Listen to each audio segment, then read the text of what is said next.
Hey guys, this is Scott Rose here again, the Campfire Colonel, and today we're going to be talking about some of the different materials to use for flint knapping. There are probably hundreds, maybe even thousands of varieties of materials that work. I'll show you what to look for, some of the materials most people use, and some of the ones that I like to use.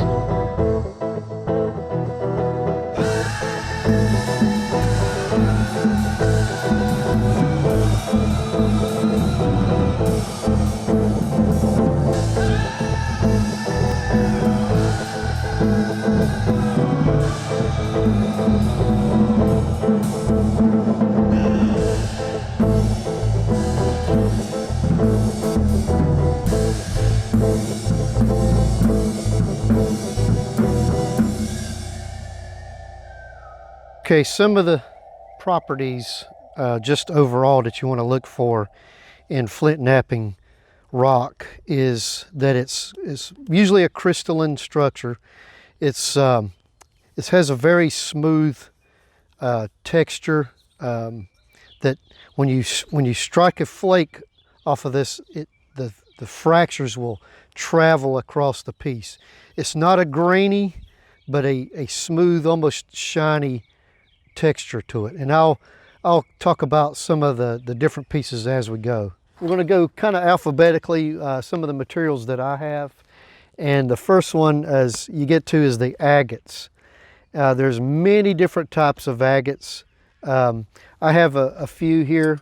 These are some points that I made out of some of the agates. This one's a dendritic. It has dendrites in it. But you notice some of these are already pre-cut, and yes, some people say that's cheating, but it's when you start dealing with semi-precious stones, a lot of people don't want to lose the material or waste any material because it is so precious and so beautiful.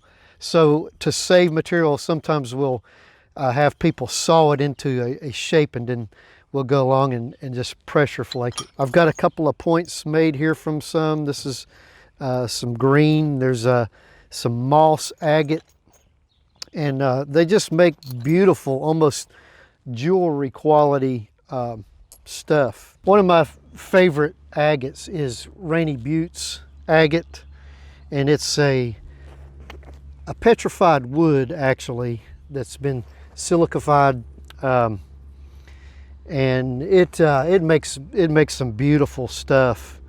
It's one of my favorite materials to use. I have a lot of favorites actually, but it mostly comes from North Dakota. That's an agate. This is a chert. This is Buffalo Creek. These particular cobbles come from Tennessee. It has kind of a bullseye pattern in it. I think it's also found in Mississippi and Alabama.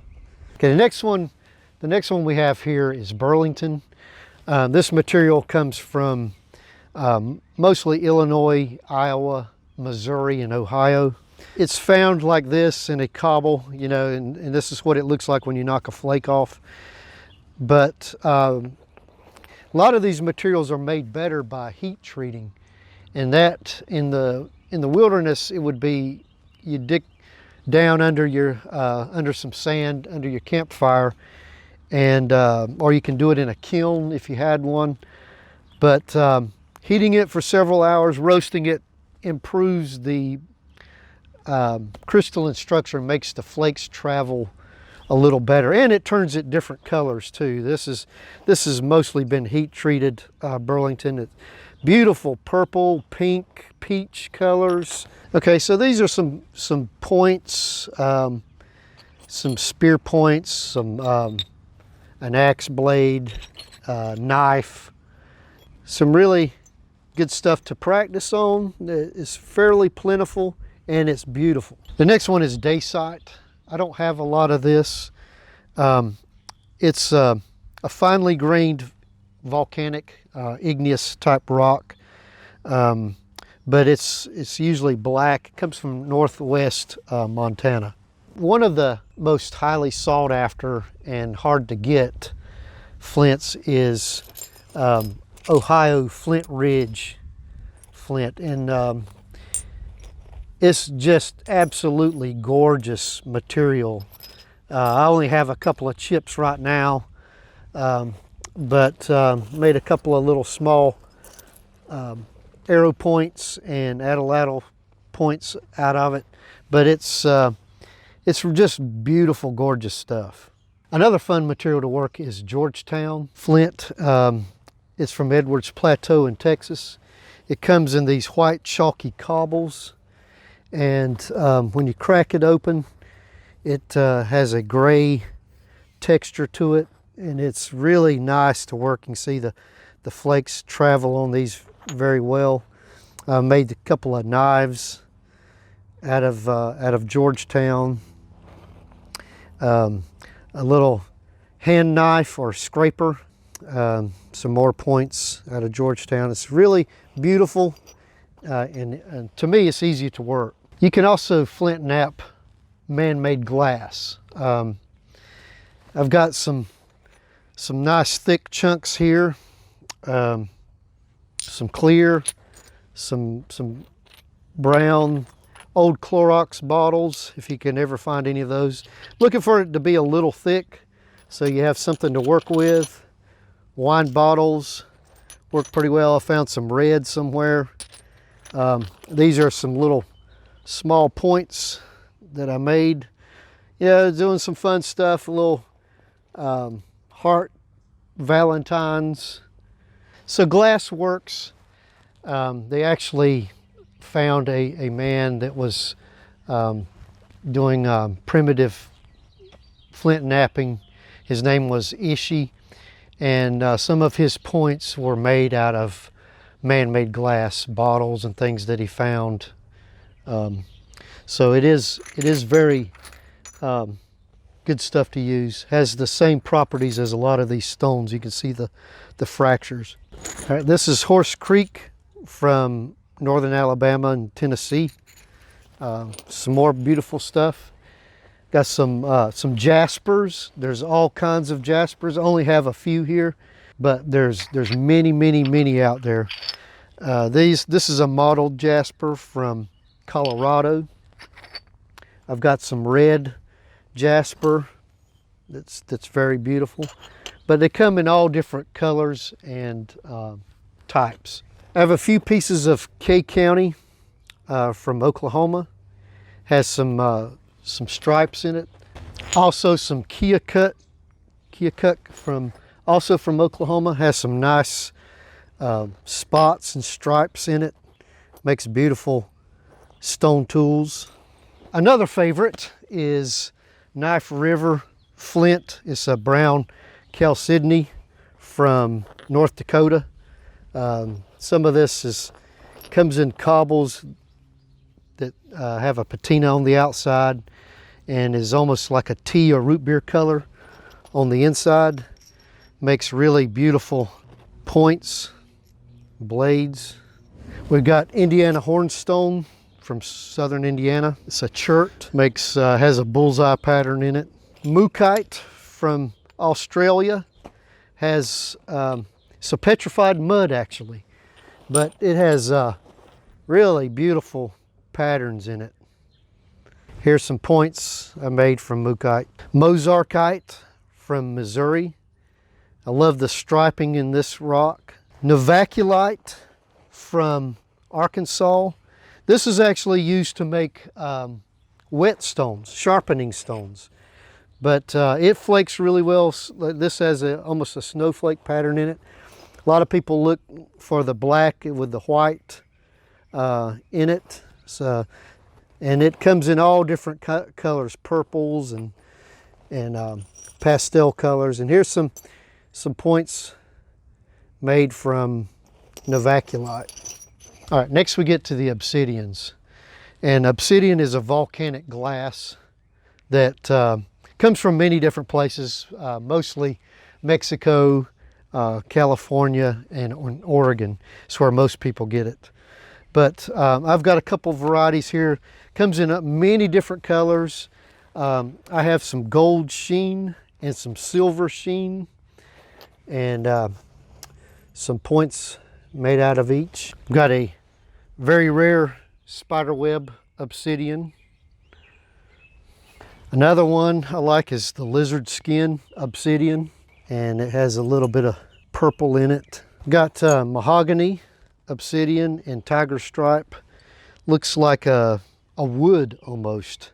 Here's a cobble of the mahogany obsidian and the tiger stripe. I also have a knife made out of the tiger stripe. Snowflake obsidian. It's the piece I have is really crumbly. All the little snowflakes in there causes it to crumble around the glass. So that one doesn't work too well. Thought it'd be really pretty, but it's hard to flint knap. One of everybody's favorite is the rainbow obsidian. It's also called peacock obsidian. It, like the name implies, it has rainbow colors in it. It's just absolutely stunning. And I have a couple of smaller pieces made and a couple of knives and a bigger blade. All right, some oil chert from Wyoming. I like this. It makes nice smut black points and blades. It also, I like to use it for flint and steel. Makes good sparks. I got some Ortho Quartzite from Colorado. A friend gave me this. It's a little bit harder stuff. It's really a little more grainy, but beautiful points, and it has some spots and speckles in it. You wouldn't think, but petrified wood actually, some varieties, if it's agatized, if it's silicified, will make good points, just like the rainy buttes I showed you earlier. Another one is Pedernales flint from Texas. Has kind of a beige color to most of it. Some of it's a little darker, but it makes some good points. Got a Clovis here and a Dalton and a corner tang knife. Porcelain, again, these are preforms. These are actually ground preforms, cut and ground. Porcelain, just like in a bathroom sink or a toilet, a man-made material, but it has the same properties as a lot of these flint and chert stones. Next we have porcelainite. It's kind of an impure variety of chert from Northern Ireland, Czech Republic, so mostly overseas, Poland. We also have quartz. Milky quartz I find works the best. You want one that has the crystalline structure, wants to flake in long flat pieces.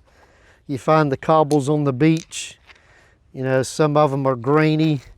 This is pretty hard stuff to work because it is so grainy. Usually you can only get some fairly small points out of it. I have so far. Better nappers can probably get bigger stuff. A similar stone is the quartzite, similar to quartz, but I find that very, very hard to work. It's really hard material, but it does flake. Reed Springs is a favorite among many people. It's from Missouri. It comes in, you know, it's got the patina, the chalky cobble, but this stuff comes in all different gorgeous colors, blues and browns and olive greens, and just makes for some almost like camouflage looking points. One of the only types of rock other than quartz that you can find in North Carolina where I live is rhyolite, and this is a fine grain igneous rock. It high silica content. It is used by a lot of nappers around my area. It comes in different colors. The highly sought after is kind of more of the green. This is one that's been patinaed, sat out in the weather and the elements for a long time. You can see the different color inside. We've got a couple of points made out of it. The Hardaway point that is found in this area. We also have root beer flint. To me, it looks a lot like Knife River flint from North Dakota. Root beer is from Central Texas. Has some of the same characteristics, brown chalcedony look to it. Flakes of lighter color material inside it, kind of like the foam in a root beer. Here's some points made from root beer. Man-made slag glass. A lot of times this is used for gravel and construction, along railroad tracks sometimes, but it's the byproduct of mining and melting down ore to get metal out of the material, and the byproduct is a melted silica, a glass, and it's almost like an obsidian, but it makes for sometimes some unusual color patterns. I've got one piece of tiger chert from northwest Colorado, southwest Wyoming. Well, I was over here talking about these stones, and this dove has come over here to supervise. He's the executive producer. Sounds like he has a lot to say too. All right, so the last one, and probably the rarest one that I have. There are other rare stones like that I didn't mention, like opal, that is weighed by the carat. And anytime you're weighing something by carats, you're talking a lot of money. But this one is Meteorite Tektite, a meteoric tektite. There are many different varieties. I've got a few here examples. This is a green moldavite. It's about the same color as a wine bottle. Libyan glass, which is kind of almost a yellow color. And this is a TKL 114 from Bangkok, Thailand. Looks a lot like a bicolite, which is also a black glass. So what a tektite is when a large meteor slams into the earth, it throws up dirt and silica into the atmosphere. Well, when that sand and silica-rich material comes back down through the atmosphere, it gets molten, just like any other meteorite, and it turns it into glass, and that's where a tektite comes from. Okay, I hope I helped you out today with explaining some of these different types of stones. I am not a geologist, so that's my disclaimer. I may have said something. I did look up most of these, so where they're from, and did a little bit of research for you, so to explain the different types of stone that will work for you. Hope you enjoyed this episode of Flint Knapping Stones. Please like our page and subscribe, and I'll see you on the next one.